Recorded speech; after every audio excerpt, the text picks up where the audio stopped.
From the front page of the Yonkers Statesman, September 8th, 1916. Headline: 2 more cases of infantile paralysis reported in Yonkers. 2 more cases of infantile paralysis were reported by the Health Bureau today, bringing the total number of cases in Yonkers since the disease became prevalent to 106. Dr. Charles B. Flynn, the physician attached to the Health Bureau, who has personal charge over the quarantine of infantile paralysis cases, said this morning that the investigation of the local health authorities had shown that in 8 of every 10 cases, the disease was apparently transmitted through visits of the parents of the children to either Manhattan or Brooklyn.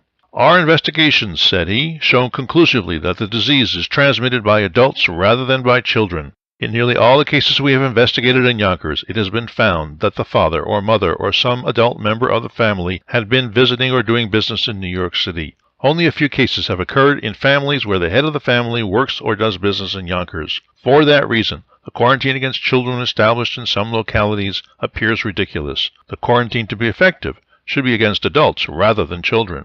Headline: Roosevelt on the stump. Theodore Roosevelt has been asked to take a more active part in the Hughes campaign and has consented to a considerable addition to the number of speeches already arranged for him. The colonel's part in the campaign was discussed at a conference at Oyster Bay yesterday and again today, when a number of Republican leaders went to Mr. Roosevelt's home to figure with him in a series of moving pictures. These pictures will show the colonel shaking hands and conversing with several prominent Republicans and progressives.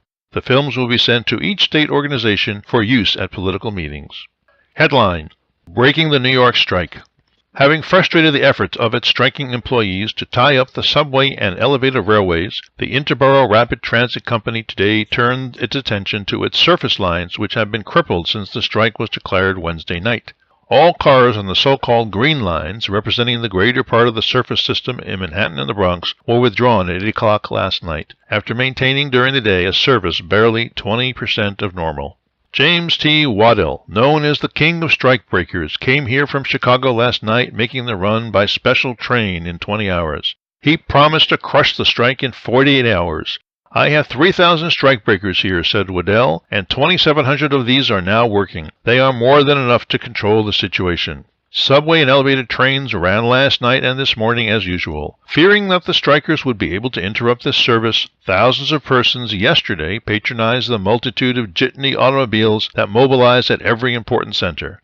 But today, the traveling public returned to its accustomed routes by subway and elevated. Rumors of a plot to blow up the subway caused the police to maintain a watch at every underground station, but the subway trains ran during the night and early morning without molestation.